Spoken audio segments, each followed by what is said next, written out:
உங்கள் இல்லங்களை அமைதி அளிக்கக்கூடியதாக நான் ஆக்கவில்லையா என்று அல்லாஹ் இது ஒரு பெரிய பேர் அருள் நான் புரிஞ்சிருக்கேன். உங்கள் உள்ளங்களுக்கிடையே அன்பையும் கருணையும் நான் ஏற்படுத்தி இருக்கிறேன் என்று அல்லாஹ் சொல்றான். ஆனா யதார்த்த களம் அப்படி இல்லை என்று சொன்னால் இதற்கான தீர்வுகள் என்ன? எங்கே எல்லாம் எதிர்பார்ப்பு இருக்குமோ அங்கே எல்லாம் ஏமாற்றம் இருக்கும். நான் உன்னை எதிர்பார்க்கிறேன், என் புள்ள நல்லா படிக்கணும், ஃபர்ஸ்ட் ரேங்க் எடுக்கணும், கலெக்டர் ஆகணும், இன்ஜினியர் ஆகணும், டாக்டர் ஆகணும், ஒழுக்கமா இருக்கணும், 5 நேரம் தொழுகணும், பல எதிர்பார்ப்புகள் எனக்கு இருக்கு. என் எதிர்பார்ப்புகள் அனைத்துமே அங்கே அவ்வாறு நடக்குமா?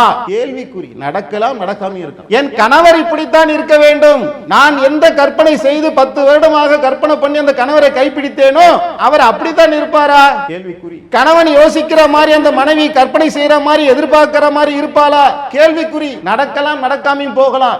ஏன்? எல்லா காரியங்களுமே நான் தான் செய்யறேன், அட்மினிஸ்ட்ரேஷன் பண்ணிட்டு இருக்கேன். எப்பப்ப என்னென்ன எங்கெங்க நடக்கணும் அது எல்லாமே நான் டிசைன் பண்ணி வச்சிருக்கேன். நம்ம கையில இருக்கு அந்த சப்ஜெக்ட். நீ விரும்புறதெல்லாம் உனக்கு நடந்துராதுங்க. நீ நினைச்சானா அவன் டாக்டர் ஆயிர மாட்டான், நீ நினைக்கிறதுனால அவன் இன்ஜினியர் ஆயிர மாட்டான். அவன் என்னவா ஆக வேண்டும் என்று நான் தக்தீர்ல ஒண்ணு வச்சிருக்கேன், அவன் அதுவாகத்தான் ஆகுவான். எல்லா காரியங்களையும் நான் அட்மினிஸ்ட்ரேஷன் பண்றேன்னும் போது நீ அங்க என்னத்தை போட்டு எதிர்பார்த்துட்டு இருக்கிற? ஆதரவு வைக்கலாம். அந்த எதிர்பார்ப்புகள் எல்லாம் அல்லாஹ் நாம முறையிட வேண்டும். எனது அருமை சகோதரர்களே, இந்த உலகத்திலே வாழக்கூடிய ஒவ்வொரு மனிதனும் சந்தோஷத்தையும் மகிழ்ச்சியையும் நிம்மதியையும் அதிகம் அதிகம் விரும்பக்கூடியவனாக இருக்கின்றான். அந்த மகிழ்ச்சியும் இன்பமும் சந்தோஷமும் அவனுக்கு எங்கே இருந்து தொடங்குகின்றது என்று சொன்னால் அவனுடைய வீட்டிலே இருந்து நிம்மதியான ஒரு வாழ்க்கை அவனுக்கு தொடங்குகின்றது. ஒரு பறவை எவ்வாறு காலையில் கூட்டிலிருந்து பறந்து சென்று மாலையில் கூட்டை நோக்கி வந்து அடைந்து விடுகின்றதோ அதுபோல ஒவ்வொரு மனிதனும் வீட்டிலே இருந்து கிளம்பி வீட்டிலே வந்து அடைந்து விடக்கூடியவனாக இருக்கின்றான். அப்ப தான் வசிக்கக்கூடிய அந்த வீட்டிலே அவனுக்கு நிம்மதியும் அமைதியும் சந்தோஷமும் கிடைத்துவிடும் என்று சொன்னால் ஓரளவுக்கு அவன் வெளியிலே இருக்கக்கூடிய பிரச்சனைகளை சமாளித்து விடுவான். வீட்டிலேயே அவனுக்கு பிரச்சனை என்று சொன்னால் அதனுடைய பிரதிபலிப்பை அவன் வெளி உலக வாழ்க்கையில வெளிக்காட்டக்கூடியவனாக ஆகிவிடுகின்றான். சில நேரத்தில் சிலர் ரொம்ப கோபப்பட்டு டென்ஷனா சண்டை போடுவான், சம்பந்தமே இல்லாம சண்டை போடுவான். அதுல இருக்கக்கூடியவன் அவனை கேட்பான், என்னடா வீட்டில் எதுவும் பொண்டாட்டிக்கிட்ட சண்டை போட்டு வேண்டியான்னு கேட்பான். அப்ப எவ்வளவு தெளிவா விளங்கி வச்சிருக்காங்க பாருங்க. சில பேர் சில நேரங்களில் ரொம்ப குஷி மூட்ல இருப்பான், என்னடா ரொம்ப ஜாலியா அப்படின்னு ஒரு தமாஷா கேட்பான். வீட்டில் ரொம்ப சந்தோஷமா இருந்தா இவன் ஜாலியா இருப்பான் என்பதையும், வீட்டில் சண்டை போட்டா அவன் வெளியே வந்து சண்டை போடுவான் அப்படிங்கிறதையும் கூட யதார்த்த வாழ்க்கையில சாமானிய மனிதர்களும் கூட புரிந்து வைத்திருப்பதை நம்மால் பார்க்க முடிகின்றது. இப்படி நிம்மதியை விரும்பக்கூடிய அந்த மனிதனுடைய வாழ்க்கையில யதார்த்தத்துடைய நிலைமை எப்படி இருக்குது என்று நாம் பார்த்தோம் என்று சொன்னால் அதிலே ஒரு சாரார் நிம்மதி இழந்து பரிதவிக்கக்கூடிய காட்சியை நாம பார்க்கிறோம். கோர்ட்டு கேஸ் என்று அலைகின்றார்கள், பஞ்சாயத்து என்று ஜமாத் ஜமாத்தாக அலைகின்றார்கள், காவல் நிலையத்தினுடைய படிக்கட்டுகளை ஏறி இறங்குகின்றார்கள். இவரோடு இவளோடு வாழ்வதா அல்லது வேண்டாமா என்கின்ற மனக்குழப்பத்திலேயே தடுமாற்றத்திலேயே வாழ்ந்து கொண்டிருக்கக்கூடியவர்களும் மனிதர்களிலே ஒரு சாரார் இருக்கத்தான் செய்கின்றார்கள். 2 பிள்ளைய பெத்தாச்சு, இனிமேட்டு இதை போட்டு ஏன் தலையில ஏத்துவானே, வெந்ததை திண்டுட்டு விதி வந்தா சாகுவோம் என்று நடைபெணமாக வாழக்கூடியவர்களும் இருக்கத்தான் செய்கின்றார்கள். விவாகரத்து செய்துவிட்டு நீ ஒரு பிள்ளைய வச்சுக்க, நான் ஒரு பிள்ளைய வச்சுக்கிறேன் என்று அதுல ஏதோ ஒரு சொல்யூஷனை தேடிக்கொண்டு அப்படி சில பேர் செல்லக்கூடியவர்களும் இருக்கின்றார்கள். இப்படி மனித சமுதாயத்தில் ஒரு பெரும் கொண்ட கூட்டம் நிம்மதி இல்லாமல் தடுமாறி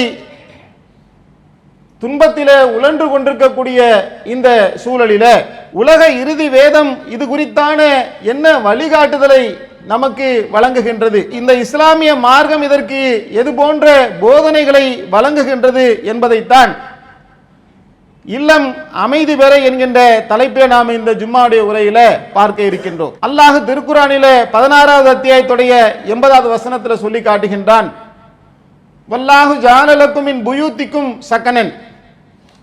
அல்லாஹ் உங்களுடைய வீடுகளை உங்களுக்கு நிம்மதி அளிப்பதாக ஆக்கியுள்ளான் என்று ரப்புல் ஆலமீன் சொல்லி காட்டுறான். ஒரு வீடு என்றால் அந்த வீட்டுக்கென்று நாம் சில இலக்கணங்களை வச்சிருப்போம். வீடுனா கட்டில் இருக்கணும், வீடுனா சோஃபா இருக்கணும், வீடுனா இப்ப ஏசி இருக்கணும்ன்ற அளவுக்கு ஆயிடுச்சு. இப்படி வீட்டிலே இன்னென்ன சாதனங்கள் எல்லாம் இருக்க வேண்டும் என்று நாமளாக சில இலக்கணங்களை வகுத்து வச்சிருக்கிறோம். ஆனால் திருக்குர்ஆன் இந்த உலகத்திற்கு வீடு என்பதற்கான அடிப்படை இலக்கணமாக எதை வைக்கின்றது என்று சொன்னால், வீடு என்று சொன்னாலே அங்கே அமைதி இருக்க வேண்டும். அமைதிக்காகத்தான் வீடு. நடைமுறையில் நாம புரிஞ்சிருக்கிறோம், எங்க சுத்தினாலும் சில பேர் வீட்டுக்கு போனாதான் அமைதியா நிம்மதி அடைவாங்க. ஊட்டி போவான், கொடைக்கானல் போவான், சுவிட்சர்லாந்தே போவான். எங்கிட்ட சுத்தினாலும் கடைசியில் அப்பாடா இப்பதானா நிம்மதியா இருக்குன்னு சட்டையெல்லாம் கழட்டி போட்டுட்டு அந்த கிழிஞ்சு போட்ட பனியனோட அவருடைய பழைய பாயில படுப்பார்ல, அப்ப இருக்கிற சந்தோஷம் எங்க போனாலும் அவனுக்கு கிடைக்காது. அப்படி மனிதன் வீட்டின் பால் அவன் நிம்மதி அடையக்கூடியவனாக, அமைதி அடையக்கூடியவனாகத்தான் இருக்கின்றான். இப்படி நான் அந்த வீட்டை அப்படியே ஆக்கி இருக்கிறேன் என்று அல்லாஹும் திருக்குர்ஆன்ல சொல்லி காட்டுகின்றான். இன்னும் கூடுதலாக 30வது அத்தியாயத்துடைய 21வது வசனத்தில் ரப்புல் ஆலமீன் சொல்லுகின்றான், நீங்கள் மனைவியரிடம் மன நிம்மதி பெறுவதற்காக அவர்களை உங்களிலிருந்தே உங்களுக்காக படைத்திருப்பதும் உங்களுக்கிடையே அன்பையும் கருணையும் ஏற்படுத்தி இருப்பதும் அவனது சான்றுகளில் உள்ளதாகும். சிந்திக்கும் சமுதாயத்தினருக்கு இதிலே சான்றுகள் உள்ளன என்று அல்லாஹ் சொல்லி காட்டுறான். அப்ப மன நிம்மதி பெறுவதற்காகத்தான் மனைவி, அந்த மன நிம்மதியை அதிகரிப்பதற்காகத்தான் இல்லங்கள் என்று திருக்குர்ஆன் இந்த உலகத்திற்கு ஒரு உண்மையை ஓங்கி சொல்லுகின்றது. ஆனால் ஏற்கனவே நாம் பார்த்த மாதிரி கல நிலவரம் அப்படி சில இடங்களிலே பல நேரங்களிலே இல்லை என்பதையும் நம்மால் பார்க்க முடிகின்றது. அல்லாஹுடைய வேதம் சத்திய வேதம். திருக்குர்ஆன் ஒருபோதும் உண்மைக்கு மாறான தகவலை சொல்லாது. அல்லாஹ் சத்தியத்தையே சொல்லக்கூடியவனாக இருக்கின்றான் என்று சொன்னால், ஏன் இன்றைக்கு சிலருடைய அல்லது பலருடைய வீடுகளிலே நிம்மதி இல்லாமல் போனது? அதற்கான காரண காரியங்கள் என்ன என்பதைத்தான் நாம விரிவாக பார்க்க இருக்கின்றோம். அன்பார்ந்த சகோதரர்களே, அந்த வீடுகளுக்குள்ள என்ன நடக்குது நீங்க நல்லா கவனிச்சு பாருங்க. ஒவ்வொருத்தருக்கும் ஒவ்வொரு விதமான கனவுகள் இருக்கு. வீட்டுக்குள்ள ஒரு ஆண் நுழையும் பொழுது பல எதிர்பார்ப்புகளோடு அவர் நுழைவார். நம்ம வீட்டுக்குள்ள போறோம், வீடு சுத்தமா இருக்கணும், மனைவி நல்லா நீட்டா ட்ரெஸ் பண்ணி இருக்கணும், நம்ம போனாக்கா சிரிச்ச முகத்தோட வாங்க என்ற அன்பா வரவேற்கணும், டீ சாப்பிட்றீங்களா, காபி சாப்பிட்றீங்களா, ஜூஸ் குடிக்கிறீங்களா என்று நம்மள்கிட்ட கனிவோடு கேட்கணும். ஏன்னா அதெல்லாம் கல்யாணம் முடிச்சவோ நடந்துச்சுல்ல. எந்த அளவுக்குன்னா அவருடைய வேர்வையை அவருக்கு தொடச்சிக்க தெரியாதா, அதை அந்த வீட்டுக்காரமோ தொடப்பாங்க. அப்படி தொடச்சி அவர் சட்டையை கட்டினார்னா சட்டையை அவங்க வாங்குவாங்க. பெரிய ஜமீன்தாருக்கு கூட அந்த சேவை கிடைக்காது. சட்டையை கழட்டுறதுக்குள்ள என்ன செய்வாங்கன்னா பின்னாடி சட்டையை வாங்கிட்டு போய் ஆங்கர்ல மாட்டி வைப்பாங்க. இந்த ஒரு வாழ்க்கையெல்லாம் அவன் குறிப்பிட்ட காலகட்டங்களில் அனுபவிப்பான். போன் போட்டு கேட்பாங்க, ஏங்க எப்பங்க சாப்பிட வருவீங்க, உங்களுக்காக நான் சாப்பிடாம காத்து கிடக்கிறேன். அவன் அப்படியே வானத்தில் பறப்பான். சே, நம்ம அம்மாலாம் வேஸ்ட் தண்டம், நம்ம பொண்டாட்டி பத்தியா நமக்காக சாப்பிடாம இருக்கிறாள், ஏமா நான் வர கொஞ்சம் லேட் ஆகுமா, நீ சாப்பிட்ருமா, நான் சாப்பிடாமே போனாலும் பரவாயில்ல, நீங்க வந்தாதான் சாப்பிடுவேன், நீங்கள் இல்லாமல் ஒரு சோறா அப்படின்னு சொல்லி என்ன செய்வாங்கன்னா காத்தும் கிடப்பாங்க உண்மையிலேயே. அதே மாதிரி வீட்டுக்கு வந்ததுக்கு அப்புறம் என்ன செய்வாங்கன்னா சோறு போடுவாங்க, அவருக்கு இவங்க குழம்பு ஊற்றுவாங்க, அவர் சாதத்தை பிணைச்சி வாயில ஊட்டுவாங்க. அந்த காட்சியெல்லாம் நீங்க பார்த்துருப்பீங்கல்ல, உங்க வாழ்க்கையில கூட சில நேரங்களில் சிலர் அனுபவித்திருக்கலாம். அப்படியே என்ன செய்வாங்கனாக்கா ஊட்டி விட்டுக்குவாங்க, சந்தோஷமும் மகிழ்ச்சியுமாக இருக்கும். குளிக்க போனாக்கா சோப் எடுத்துக்கிட்டே பின்னாடி தருவாங்க. காலையில் எந்திரிச்சா பிரஷ் எடுத்து கொடுப்பாங்க. வீட்டை வந்து சுத்தமாக நறுமணம்லாம் போட்டு வச்சிருப்பாங்க. இதெல்லாம் எப்பனாக்கா வாழ்க்கையினுடைய ஒரு காலகட்டம். ஆனால் இன்றைக்குமே அதே போன்ற ஒரு நிலை இருக்க வேண்டும் என்று பல ஆண்கள் பல கனவுகளோடு என்ன செய்வாங்கன்னா வீட்டுக்குள்ள போறாங்க. அவன் எதை எதிர்பார்த்து போகின்றானோ அது அப்படியே அங்க இருக்குதா? அந்த எதிர்பார்ப்பு பல நேரங்களில் பொய்க்கப்படுவதை நம்மால் பார்க்க முடிகின்றது. வீட்டில் போன உடனே மாவு பாக்கெட்டை வாங்கிட்டு சொன்னா வாங்கிட்டு வந்தியா அப்படியே ஆரம்பிப்பாங்க. காலையில் எந்திரிச்ச உடனே பால் பாக்கெட்டை வாங்கிட்டு வரியான்றதுல ஆரம்பிச்சு நைட்டு வரும்போது மாவு பாக்கெட்டை வாங்கிட்டு வந்தியான்னு கேட்குற வரைக்கும் கேள்விக்கு மேலே கேள்விகள் அடுக்கி கொண்டே இருப்பார்கள். மூச்சு கூட அவனால் விட முடியாது. வெளியில் இருக்கிற 1008 பிரச்சனைகளை சமாளித்து அவன் வந்த கற்பனை கோட்டைகளை எல்லாம் கடப்பாறை வச்சு என்ன செய்வாங்கன்னா புல்டோசரை வச்சு கடப்பாறை வச்சு டமால் டமால் இடிப்பாங்க. கால் துடைக்கிறதுக்கு போகக்கூடிய அளவுக்கு உள்ள ஒரு நைட்டி அவங்க போட்டுக்கிட்டு இருப்பாங்க.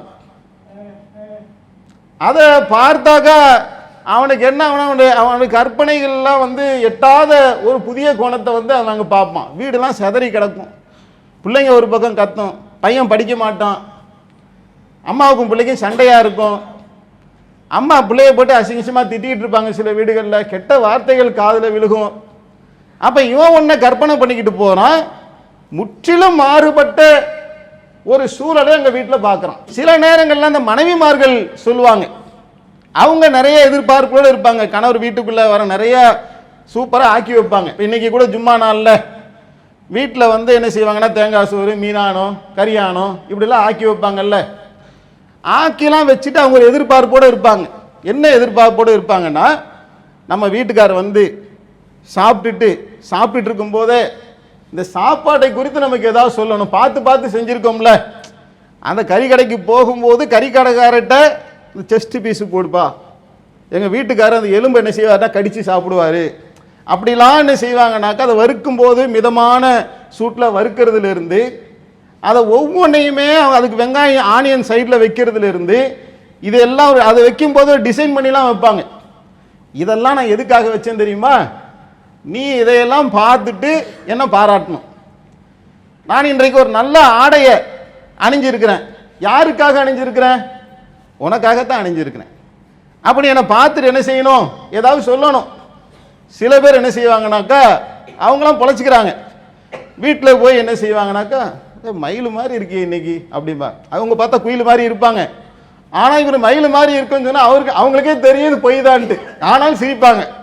பரவாயில்ல, நம்ம வீட்டுக்கார கண்ணுக்கு நம்ம மயில் மாதிரி தெரிகிறோம் அப்படின்னு சிரிப்பாங்க. சாப்பிட்டுட்டு இருக்கும்போது என்ன செய்வாரா, என்னடி எங்கள் அம்மா டேஸ்டெல்லாம் அடித்து நொறுக்கிட்டியே நீ அப்படின்னு சொல்லிட்டாரு வைங்களேன், ரெக்க கட்டி பாரு, அவ்வளோதான் முடிஞ்சு போச்சு. வாழ்க்கையில் பிரச்சனைக்கே அங்கே வேலை இருக்காது. ஆனால் சில பேர் எப்படி இருப்பாங்க, அவன் பாட்டுக்கு போவான். இருட்டு வீட்டில் குருட்டு கொக்கு திண்டா மாதிரி என்ன செய்வான்னா போடுற கறியெல்லாம் திண்டு திண்டு திண்டு எல்லாத்தையும் போட்டு இந்த தட்டை வலிச்சு நக்கிடியா போட்டு போயிடுவான். நீ சாப்பிட்டியா, நீ பசிச்சதா உனக்கு, ஏன் சாப்பிடாம இருக்கிற, வா 2 பேரும் ஒன்றா சேர்ந்து சாப்பிடுவோம். அதையும் சொல்லலை. அவங்க போட்டிருக்க அந்த ட்ரெஸ்ஸை பற்றியுமே எதுவுமே சொல்லலை. குனிஞ்ச தவளைனியாமல் திண்டமாக என்ன செய்ய தலைவணையை போட்டு அந்த தட்டை கூட அவங்க தான் எடுத்து வைக்கணும், அப்படியே படுத்துக்குவான். அவங்க யோசிச்சுப்பாங்க, எல்லாரும் வெளியே சொல்ல மாட்டாங்கல்ல. வந்தான், திண்டான், தூக்கிட்டான், என்னை பற்றி கவனிக்கலை, நான் செஞ்ச சாப்பாட்டை பற்றி கவனிக்கலை. ஒரு நாள் 2 நாள்னால் பரவாயில்ல, வாழ்க்கையே இப்படியே போய்கிட்டே இருக்குதே. நீங்கள் இதெல்லாம் உங்களுக்கு சாதாரணமாக தெரியுது. ஒரு நேரத்தில் ஒரு அம்மா வந்தாங்க. அவங்க சொல்கிறாங்க, எனக்கு வந்து நீங்கள் குழா கொடுத்துருங்க. இந்த விவாகரத்துன்னு போய் அதில் வந்து தலாக்குன்னு சொல்லி அதில் இந்த இழப்பீடு பேசுறது கொள்வது அதெல்லாம் வேணாம், எனக்கு குழா கொடுத்துருங்க, நான் இவனை விட்டு பிரித்து விட்ருங்க என்ன. அப்போ நம்ம கேட்குறேன், அம்மா குழா கேட்குற அளவுக்கு உனக்கு என்னம்மா பிரச்சனை? அவங்க சொல்கிறாங்க, இந்த பிரச்சனையுடைய வீரியத்தை ஒரு பெண்ணினுடைய மனிதனுடைய எதிர்பார்ப்பு பொய்க்கப்படும் போது அவ எந்த அளவுக்கு செல்லுகின்றாள் என்பதை ஒரு ஆண் புரிந்து கொள்ள வேண்டும் என்பதற்காக இந்த அவையில் நாம் சொல்கிறோம். சொல்கிறேன், கல்யாணம் முடித்து இது வரைக்கும் எனக்கு 2 வருஷம் ஆச்சுங்க. என் கணவர் இங்கே இருக்க மெரினா பீச்சுக்கு என்னை கூப்பிட்டு போல. அவள் பருவ வயதை அடைந்ததிலிருந்து 12-13 வயசுலேருந்து கல்யாணம் ஆகிற 20 வயசு வரைக்கும் 7 வருட காலங்கள், 84 மாதங்கள், ஆயிரக்கணக்கான நாட்கள் கனவோடு சுற்றி இருக்கிறான். என்னை ஒருவன் கரம் பிடிப்பான், அவன் வண்டியில உட்கார வச்சுட்டு என்ன தெரு தெருவாக சுத்துவான், பீச்சுக்கு என்ன கூட்டிட்டு போவான், பூ வாங்கி தருவான் என்று எந்த ஆணையும் ஏறெடுத்து பார்க்காமல் அவனுக்காகவே தவம் கிடந்து அவனை திருமணம் முடித்தாள். அவன் பாட்டுக்கு கடைக்கு போறதும் சம்பாதிக்கிறதும், சம்பாதிக்கிறான் கொள்றான், வீட்டுக்கு வரான், அவ்வளவுதான். பொண்டாட்டிக்கு என்ன எப்படி இருக்கேனே கேட்கல. இப்படி ஒரு மிருகத்தோட நான் வாழலை. எனக்கு என்னை பத்தி அவன் தெரிஞ்சுக்கவே இல்லை, என் மனதை பத்தி அவன் புரிந்து கொள்ளவும் இல்லை. இவனோடு அந்த வீட்டில் நான் ஒரு வாஷிங் மிஷினாக, ஒரு வேலைக்காரியாக, அவனுக்கு சமைத்து போடக்கூடிய ஒரு சமையல்காரியாக, அவன் குடும்பத்துக்கு உழைக்கக்கூடிய ஒரு அடிமையாக இருப்பதற்கு நான் தயார் இல்லை. எனக்கு குலா கொடுத்துருங்க. எதோட விளைவு இது? இது மாதிரி அந்த வீடுகளில் பாருங்க. சமீபத்தில் ஒரு யூடியூபருடைய மகன், சின்ன வயசு 13 வயது, தூக்கு மாட்டி தற்கொலை பண்ணிக்கிட்டான். போச்சு, இந்த குடும்பத்துடைய நிம்மதியே போய்விட்டு. ஒரு குடும்பத்தினுடைய சொத்தாக, அந்த குடும்பத்தினுடைய கற்பனையாக தனக்கு கிடைக்காததெல்லாம் தன்னுடைய மகனுக்கு கிடைக்க வேண்டும் என்று தாய் தந்தையர் விரும்புவார்கள். நான் சைக்கிள் ஓட்டுறதுக்கு எங்கள் அத்தா சைக்கிள் வாங்கி தரல, ₹1 தருவார், அதை வச்சு அரை மணி நேரம் ஓட்டிட்டு வந்து சைக்கிளை வாடகைக்கு விட்டுருவேன், ஆனால் என் பையன் ஸ்கூட்டர் ஓட்டணும் என்று ஆசைப்பட்டவன் அந்த தகப்பன். பிள்ளைக்காக தான் பசியோடு இருந்தும் கூட அவன் வயிறார உண்ண வேண்டும் என்பதற்காக அவனுக்காக பார்த்து பார்த்து செய்து கொடுத்தவள் தாய். இன்னைக்கு 2 பேரையும் விட்டுட்டு அவன் போயிட்டான். எதுக்காக போனான், ஏன் போனான்? படிடான்னு சொல்லியிருக்காங்க அம்மா, படிடா. 4 வார்த்தை எக்ஸ்ட்ரா பேசியிருக்காங்க, அவன் செத்துட்டான். இப்ப இந்த குடும்பத்துடைய நிலைமை என்ன? புள்ள நல்லா படிக்க வேண்டும் என்று எதிர்பார்த்தது அந்த தாய் செய்த குற்றமா? நான் என்ன தப்பு செஞ்சேன் என்ன அந்த தாய் கதறுகின்றாள். என் கணவன் என்னை சாப்பிட்டியா என்று கேட்க வேண்டும் என்று நான் எதிர்பார்த்தேன், அது நான் செய்த தப்பா என்று இவள் குமருகின்றாள். வீட்டுக்கு போனா வாங்கன்னு ஒரு இன்முகத்தோட ஒரு பொண்டாட்டி கேட்க வேணாமா பாய்? சொல்லுங்க பாய். வீட்டுக்கு போனாலே ஒரே சத்தமா இருக்க பாய், நிம்மதிக்கு தானே பாய் வீட்டுக்கு போறேன் என்று இவன் புலம்புகின்றானே, இவன் எதிர்பார்க்கின்றானே. இதுல என்ன தப்பு இருக்கு? ஆனால் அதெல்லாம் அங்க நடந்துச்சா? சில குடும்பங்கள் அமைதியாக நிம்மதியாக இருந்தாலும் பல குடும்பங்கள் நிம்மதி இல்லாமல் தடுமாறக்கூடிய காட்சியை நாம பார்க்கிறோம். அன்பார்ந்த சகோதரர்களே, இப்ப இதற்கு இஸ்லாம் சொல்லக்கூடிய தீர்வு என்ன? இந்த பிரச்சனை உலகளாவிய பிரச்சனை, ஜாதி மதங்களை எல்லாம் கடந்து, இன மொழிகளை கடந்து, எல்லைகளை கடந்து உலகம் முழுவதும் இன்றைக்கு இருக்கக்கூடிய பிரச்சனை. அதிலும் குறிப்பாக ஒரு ஆண் என்று வந்துவிட்டால் அவனுக்கு ஒரு ஆணாதிக்க மனப்பான்மை வேற. நான் தானே உழைச்சு கொட்டுறேன், நான் சொல்றதை நீ கேட்கணும், அடங்கி போகணும், நீ நான் நில்லுனா நிக்கணும், உட்காருனா உட்காரணும். இப்படி சில ஆண்கள் காட்டு மிராண்டிகள். அவ எகிர்றா ஒரு கட்டத்தில். 1 நாள் 2 நாள் 1 மாசம் 2 மாசம் 1 வருஷம் 2 வருஷம் காலம் போச்சுடா. எவ்வளவு காலத்துக்குத்தான் நான் உனக்கு அடிமையாக இருப்பேன்? எனக்குன்னு உணர்ச்சி இல்லையா? இனிமேட்டா நான் உனக்கு அடங்கி என்னால இருக்க முடியாது, நான் இப்படிதான் இருப்பேன், நீ என்ன செய்வ? எகிரிடுறா. ஈகோ உண்டாயிருது. உன்னை எப்படி நான் அடக்கிறேன் பார் என்று அவன் களத்தில் இறங்கிறான். எதுல கை வச்சாக்கா நீ தடுமாறுவ எனக்கு தெரியும், அதை நான் ஆஃப் பண்றேன். நம்ம என்ன சொல்ல வரோம்னு உங்களுக்கு தெரியும். எதற்காக திருமண வாழ்க்கையோ அதில் அந்த பெண் கையை வச்சிருவான். அதற்காகத்தான் அவன் திருமணம் பண்றான், அது இல்லாம போயிருது. அப்ப வாழ்க்கையே இல்லாமல் ஒரு வீட்டுக்குள்ளே இருந்து கொண்டு அங்க என்ன செய்யுதுனாக்கா பனிப்போர் நடக்குது, சண்டை நடக்குது, யுத்தம் நடக்குது. வெளி உலகத்துக்கே தெரியாது. நீங்களாம் வீட்டுக்குள்ள போவீங்க, உங்களை வாங்க வாங்கன்னு கூப்பிடுவாங்க, சோஃபால உட்கார வைப்பாங்க, சாப்பிட வைப்பாங்க, பொண்டாட்டி புருஷன் ஒன்னா இருக்க மாதிரி தெரியும். நடிப்புகள். அந்த வீட்டுக்குள்ள மிகப்பெரிய புயல் அடிச்சுக்கிட்டு இருக்கும், சண்டை நடந்துகிட்டு இருக்கும். இப்படி எத்தனையோ குடும்பங்கள் தடுமாறி கொண்டிருக்கின்றன என்று சொன்னால் இதற்கு இஸ்லாம் சொல்லக்கூடிய தீர்வு என்ன? உங்கள் இல்லங்களை அமைதி அளிக்கக்கூடியதாக நான் ஆக்கவில்லையா என்று அல்லாஹ் இது ஒரு பெரிய பேர் அருள் நான் புரிஞ்சிருக்கேன். உங்கள் உள்ளங்களுக்கிடையே அன்பையும் கருணையும் நான் ஏற்படுத்தி இருக்கிறேன் என்று அல்லாஹ் சொல்றான். ஆனா யதார்த்த களம் அப்படி இல்லை என்று சொன்னால் இதற்கான தீர்வுகள் என்ன? முதலாவதாக எனது அருமை சகோதரர்களே, எங்கே எல்லாம் எதிர்பார்ப்பு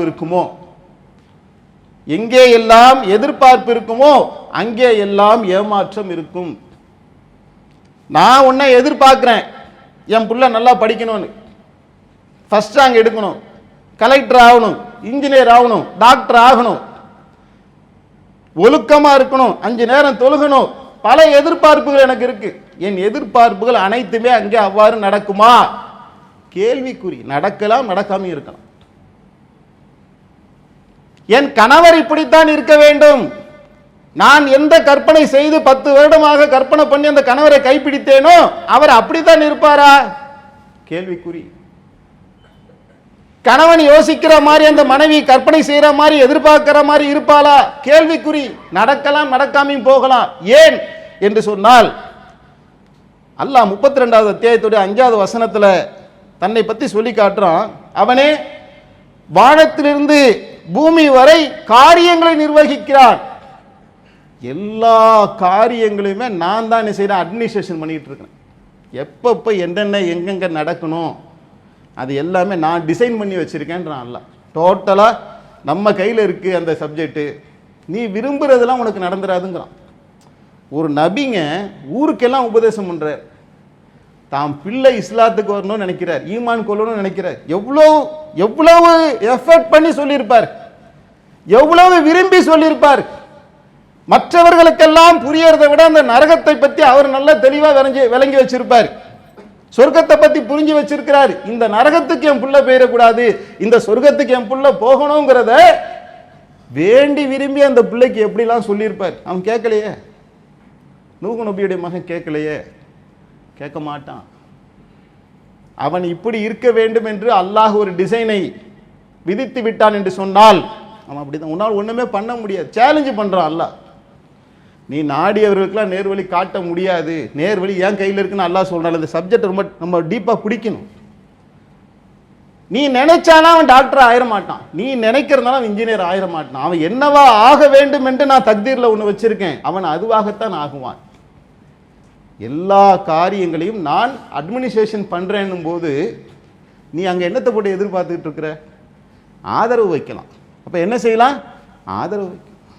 இறைவா என் புள்ள இப்படி இருக்கும், இறைவா என் புள்ள ஒழுக்கமா இருக்கும், இறைவா என் மனைவியை என் கண்களுக்கு குளிர்ச்சியாக ஆக்கக்கூடிய அல்லாஹ் என்கிட்ட கேளு, என்கிட்ட வந்துரு, அந்த டிபார்ட்மெண்ட் என் கையில் இருக்குன்றான். நான் நினைச்சேனா நீங்க 2 பேரும் என்ன செய்யலாம்? தேனும் பாலுமாக இருக்கலாம். நான் நினைச்சேனா நீங்க 2 பேரும் சண்டை போட்டுப்பீங்க. அல்லாவே சொல்றான், உன் மனைவியும் உன்னுடைய பிள்ளைகளும் உங்களுக்கு எதிரிகளாக இருக்கின்றார்கள். அப்படியே ஆக்கிறானா இல்லையா? எல்லாம் நம்ம கஸ்டடியில் இருக்கின்றதை நீ புரிஞ்சுக்கணும். அப்ப என்னிடத்துல நீங்கள் மீள வேண்டும். அந்த எதிர்பார்ப்புகள் எல்லாம் அதை அப்படியே நீ செய்யாதனாக்க அந்த கால்குலேஷன் எல்லாம் பொய்யா இருங்குறான். அல்லாஹ் வந்து ஆதரவு வைக்கலாம். அல்லாஹ் என்ன செய்யணும்? அதை நாம முறையிட வேண்டும். இது பாயிண்ட் நம்பர் 1. 2வது என்ன அப்படின்னு சொன்னா, வாழ்க்கையில நாம் எதையெல்லாம் குறைகளாக காண்கின்றோமோ, மனைவி கிட்ட இருந்தாலும் சரி, பிள்ளை கிட்ட இருந்தாலும் சரி, எந்த ஒரு மனுஷன்கிட்ட இருந்தாலும் சரி, மனிதன் குறை உள்ளவன், நான் உட்பட நீங்க உட்பட. அந்த குறையோட அடாப்ட் பண்ணிக்கிட்டோம்னா கொஞ்சமாவது நிம்மதியா இருக்கலாம். அந்த குறையை நான் சரி பண்ண போறேன், அப்படியே நேர்கோட்டில் வச்சு நீட்டா ஈட்டி மாதிரி அவங்களை செதுக்கிற போறேன், அது உன்னால முடியாதுங்கிறான் அல்லாஹ். அல்லாஹ்வுடைய தூதரும் அதை சொல்றாங்க. பெண்கள் என்பவர்கள் வளைந்த எலும்புகளை போன்றவர்கள். அதை நீ நேராக்க முயற்சி பண்ணாத. துணி துவச்சி போடுறாங்களா, துணியை உடுத்திக்க. சோறாக்கி போறாங்களா, சோத்தை சாப்பிட்டுக்க. வீட்டை கூட்டுறதுல கொஞ்சம் கவனக்குறைவா இருக்கிறாங்களா, சொல்லிப்பாரு. கேட்கலையா, அப்படி விட்டுரு. நீ தொடப்பத்தை எடுத்து கூட்டிட்டு போய், அப்ப நீ நிம்மதியா இருக்கலாம். 10 மேட்டர்ல 8 கவர் ஆயிடுச்சா, 8 கொண்டு நிம்மதி அடைஞ்சுக்கின்றான் அல்லாஹ். 2 மைனஸோட அவங்க இருப்பாங்க. உன்ன மாதிரியே உன்னை கல்யாணம் முடிக்கும் போது அவங்க என்ன நினைச்சாங்கன்னா, நல்ல கரு தலையோட என் கணவர் இருக்குன்னு எதிர்பார்த்தாங்க. 2 வருஷத்துல உனக்கு முடி கொட்டிருச்சு. இப்ப அவங்க என்ன செய்யறாங்கன்னா, உன் கூட வாழ்ந்துகிட்டு இருக்காங்கல்ல, என் மாப்பிள்ள கை நிறைய சம்பாதிக்கணும் அப்படின்னு அவங்க நினைச்சாங்க. ஆனா நீ சோத்துக்கு அங்க கஷ்டப்படக்கூடிய சூழல் இருக்குது, அவங்க வாழ்ந்துட்டு இருக்காங்களே. நல்ல அன்பான மாமியார் கிடைக்கணும்னு அவங்க நினைச்சாங்க, ஆனா உங்க அம்மா அவரை கொடுமைப்படுத்திட்டு இருக்காங்களே, அவங்க வாழ்றாங்களே. அப்ப ஏதாவது ஒரு குறையோடு நீயும் உன் மனைவியும் உன் பிள்ளைகளும் இருப்பார்களா? இருப்பார்கள். சுபஹானல்லாஹ் என்று நம்ம சொல்றோம்லங்க, அல்லாஹ் மட்டும்தான் பரிசுத்தமானவர், வேற யாருமே பரிசுத்தத்துக்குரியவர்கள் அல்ல, குறைகள் உடையவர்கள். அதனால்தான் அந்த மீனுடைய வயிற்றுக்குள்ளே இருந்துகிட்டு யூனுஸ் அலைஹிஸ்ஸலாம் அவர்கள் சொன்னார்கள், லா இலாஹ இல்லா அன்த சுபஹானக, இறைவா நீதான் பரிசுத்தமானவன். அப்படின்னா என்ன அர்த்தம்? நான் தப்பு செஞ்சிட்டேன், நான் தப்பு செய்யக்கூடியவன். மனைவியும் தப்பு செய்வாங்க, குறையுடையவர்கள். பிள்ளையும் தப்பு செய்வான், குறையுடையவர்கள். நானும் தப்பு செய்வேன், குறையுடையவன். சரி, இப்போ என்னப்பா செய்யணும்? அந்த குறையோட அடாப்ட் பண்ணிக்கணும். இப்போ கரண்ட் இருக்குல்லங்க, இந்த கரண்ட்லேயே ஒரு பெரிய குறை இருக்குங்க. நீங்கள் தொட்டிங்கன்னா சாக்கடிக்கும். அதுக்காக கரண்ட்டை யூஸ் பண்ணாமல் இருக்கிறோமா? அந்த கரண்ட்டுக்கு என்ன செய்கிறோம்னாக்கா, அதை ஒரு பிளாஸ்டிக்கில் போட்டு அதுக்குள்ளே ஒயரை சுற்றி சாக்கடிக்காமல் என்ன பண்ணுமோ அதை பண்ணிக்கிட்டு யூஸ் பண்ணிக்கிட்டு இருக்கோம்ல. அப்படி பண்ணிக்க. அது சாக்கடிக்க கூடாதுன்னு ஏதாவது உள்ள போய் சரி பண்ண போனால் சாக்கடிச்சுக்கும். அதுதான் அந்த எலும்பை நிமித்துறது. அந்த வேலையை பண்ணிடாதுன்னு அல்லாஹ்வுடைய தூதர் நமக்கு உபதேசம் செய்கின்றார்கள். இது நாம கவனிக்க வேண்டிய முக்கியமான ஒன்று. ரோஜாவை எடுத்துக்கங்களேன், அது எவ்வளோ அழகா இருக்கு பார்க்க. அதில் அல்லாஹ் என்ன செய்யறான்? முள்ளோட வச்சிருக்கான் பாருங்களேன். அந்த முள்ளோட அந்த ரோஜா இருக்குல்லப்பா, அதான் அதோட இயல்பு. முள் இல்லாமல் நான் ரோஜா செடி வளர்க்க போறேன்னா உன்னால முடியாது. அந்த முள் இருக்கும், அது பார்த்து பக்குவமா அந்த பூவை மட்டும் எடுத்துக்க, அவ்வளோதான். அப்படி நீ போய்கிட்டே இருந்தனா உன் லைஃப் என்ன செய்யும்? நான் ஏற்கனவே சொன்ன மாதிரி நிம்மதி அளிக்கக்கூடியதாக அது ஆயிரும். அப்படி ரெண்டாவது சொல்றான். மூணாவது ஒரு முக்கியமான மேட்ரு, அது என்னன்னாக்கா, எந்த எதிர்பார்ப்புமே இருக்கக்கூடாது. ஒரு மனைவி கிட்ட இப்படிதான் இருக்கணும் அப்படின்ற ஒரு எதிர்பார்ப்பு எனக்கு இருக்கக்கூடாது. அப்படின்னா அப்ப நமக்குள்ள சில பேர் கேட்பாங்க, உள்ளத்துலேருந்து வரும், பாய் எப்படிப்பா இது, மனுஷனாலே எதிர்பார்ப்பு உள்ளவன் தானே, இப்படி இருக்கணும் அப்படி இருக்கணும், நியாயமான எதிர்பார்ப்பு தானேங்க. புள்ள படிக்கணுங்கிறது நியாயமான எதிர்பார்ப்பா இல்லையா? இது சரிதானே என்று சிலருடைய உள்ளங்களில் எழும் என்று சொன்னால், இதையெல்லாம் கூட பிற மதங்கள் சித்தாந்தங்கள் நிறைய சொல்லிடுதுங்க. கடமையை செய், பலனை எதிர்பார்க்காதே. இந்த எதிர்பார்க்காதேங்கிறது என்ன செய்யறாங்க? சொல்றாங்களா இல்லையா? ஆனால் அது முழுமை அடையாது. எதிர்பார்க்காம எவ்வளோ நாளைக்கு இருக்க முடியும்? ஒரு நாள், 2 நாள், 3 நாள், 4 நாள். அதுக்கப்புறம் என்ன செய்யறாங்கன்னா, நிறைய அறிவுரைகள் சொல்றாங்க, சகிச்சுக்குங்க, பொறுத்துக்குங்க. எங்கெல்லாம் இந்த குடும்ப ரீதியான கவுன்சிலிங் கொடுக்குறாங்களோ 90% சொல்லக்கூடிய விஷயம் என்னன்னா, சகிச்சுக்கப்பா. ஆமாப்பா, உன் மனைவி மேலே குறை இருக்குதான், நீ சகிச்சுக்க, நீ பொறுத்துக்க. இப்போ நான் கேட்குறேன், எதுக்காக சகிக்கணும், எதுக்காக பொறுக்கணும், எதற்காக என்னுடைய எதிர்பார்ப்புகளெல்லாம் நான் தரமட்டமாக ஆக்கிக்கணும்? என்னுடைய வேலிடான இந்த கேள்விக்கு ஒரு சரியான பதில் இருக்கணும். அந்த பதிலை கரெக்டாக கொடுக்கலன்னு சொன்னால், என்னால் சகித்து கொண்டு பொறுமையாக ஒரு நாள் இருப்பேன், அரை நாள் இருப்பேன், 2 நாள் இருப்பேன், அதுக்கு மேலே என்னால் தாங்க முடியாது. அதுக்கான மிக பொருத்தமான ஒரு பதிலை அல்லாஹ் நமக்கு வழங்குகின்றான். இதை கரெக்டாக உள்ளத்தில் ஏந்திக்கிட்டோம்னா, அல்லாஹ்வுடைய அருளை கொண்டு இந்த வாழ்க்கை நமக்கு அமைதி அளிக்கக்கூடியதாக ஆகுவதற்கான மிக அதிக சாத்தியக்கூறு இருக்கு. அது என்னன்னா, அல்லாஹ் சொல்றான், இந்த வாழ்க்கையே ஒரு சோதனையானது தான்ப்பா. இது சோதிக்கிறதுக்காக கொடுக்கப்பட்ட இந்த வாழ்க்கை. உனக்கென்று இருக்கக்கூடிய கற்பனைகள் இருக்குல்ல, இப்படி இருக்கணும் அப்படி இருக்கணும், எதெல்லாம் நீ யோசிக்கிறியோ அது நியாயமானது. அதற்காகத்தான் உனக்கு மரணங்கிற ஒன்றையே நான் தரேன். மரணங்கிற ஒன்று வருதுல, இப்படியே வாழ்க்கை ஃப்ளாட்டா அப்படியே 1000 காலமாக வாழ்றோம்னா என்ன பயான் பண்ணாலும் திருப்தி வராதுங்க. அல்லாஹ் எவ்வளோ அழகா நமக்கு உபதேசம் பண்றான். உனக்கு மரணம்னு ஒன்று கொடுக்குறேன்ல, இந்த மரணத்துக்கு அப்புறம் நான் உனக்கு ஒரு வாழ்க்கையை தரேன். அங்கே நீ எப்படிலாம் எதிர்பார்க்குறியோ அப்படி ஒரு வாழ்க்கையை நான் உனக்கு தந்துடுறேன். நீ கூப்பிட்டா ஓடியாருவா, நீ நில்லுனா நிற்பா, நீ பார்த்தா பரவசம் ஊட்டுவாள், மூக்கு செடிலாம் வராது, நாட்டெல்லாம் அடிக்காது, குனிஞ்ச தலை நிமிர மாட்டா. அழகுனா அழகு, அப்படியாப்பட்ட ஒரு பேரழகு. இளமை மாறுமா, வயசாகுமா, தலை நரைக்குமா, இளமையோடு இருப்பாள். ஒரு ஆணுக்கு பெண்ணையும் பெண்ணுக்கு ஆணையும் சேர்த்து தான் அதில் நாம் விளங்கிக் கொள்ள வேண்டும். அப்படி ஒரு வாழ்க்கையை நான் உனக்கு தயார் செய்து வைத்திருக்கிறேன், அது வேணும்னா அதுக்காக நீ பொறுமையா இருங்கிறான் அல்ல. பொறுமையாரினாக்கா அதுக்கு என்ன அர்த்தம்? ஏன் நான் பொறுமையா இருக்கணும் என்று நான் கேள்வி கேட்டா அல்லாஹ் சொல்றான், அதை நான் உனக்கு ஒரு வாழ்க்கையை வச்சிருக்கேன்பா, நான் தான் அதை வைத்திருக்கின்றேன் என்பதை ஏற்றுக்கொண்டு நீ என்ன செய், இப்போதைக்கு பொறுமையா இரு. ஓ அப்படியா, ஓகே இறைவா, அப்படின்னா நான் பொறுமையா இருக்கு, அப்படின்னா நான் சகிச்சுக்கிறேன். இப்படி சகித்து கொண்டு பொறுமை கொண்டு அந்த மறுமை வாழ்க்கைக்காக ஒருவன் மிச்ச மீதி இருக்கக்கூடிய பிரச்சனைகளையும் டைஜஸ்ட் பண்ணுவான்னா, ஏத்துக்கிறான்னு சொன்னா அவன் வாழ்க்கை நிம்மதிக்குரியதாக ஆகிவிடும். அல்லாஹ் திருக்குறான்ல சொல்லி காட்டுறான், உங்கள் செல்வங்களும் உங்கள் பிள்ளைகளும் ஒரு சோதனையே, அல்லாவிடமே மகத்தான கூலி இருக்கு. இதெல்லாம் சோதிக்கிறதுக்காக கொடுத்தோம்பா, உனக்கு ஒரு கூலி இருக்கு, இதனை சகிச்சுக்கிட்டேன்னு சொன்னா அது மகத்தான கூலி, நீ கற்பனையை செய்யாத ஒரு கூலியை நான் உனக்கு வச்சிருக்கிறேன் அப்படிங்கிறான் அல்லாஹ். 64:15 அல்லாஹ் சொல்லி காட்டுறான், நம்பிக்கை கொண்டவர்களே, உங்கள் மனைவியரிலும் உங்கள் பிள்ளைகளிலும் உங்களுக்கு எதிரிகளாக இருப்போரும் உள்ளனர், எனவே அவர்களிடம் எச்சரிக்கையாக இருந்து கொள்ளுங்கள். இதில் என்ன எச்சரிக்கை? எங்கெல்லாம் ஒரு மூமினுக்கு அவனுக்கு செட் ஆகாத ஒரு மனைவி வந்துவிட்டாலோ, அவனுக்கு கட்டுப்படாத ஒரு பிள்ளை வந்துவிட்டானோ, அவன் நிம்மதி தொலைந்து போய்விடும். அவன் கவனம் முழுவதுமே அதை எப்படி சரி பண்ணணுங்கிறதுக்குள்ள அவன் போக ஆரம்பிச்சிருவான்.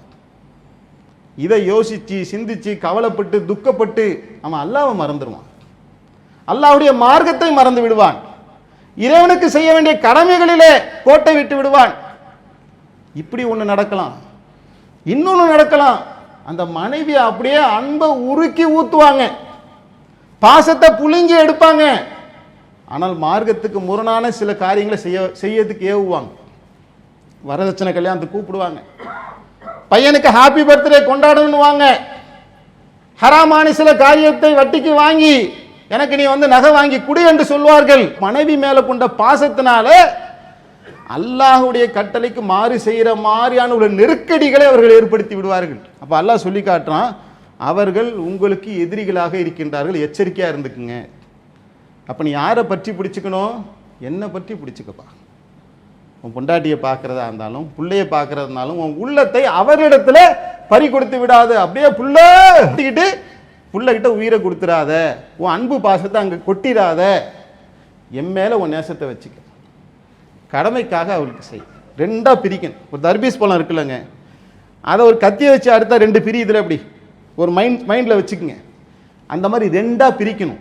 ஒன்று என்ன, நம்முடைய அன்பு பாசம் நேசம், அல்லாஹ் சொல்கிறான் அந்த மொத்தத்தையும் என்கிட்ட கொடுத்துருங்கிறான்.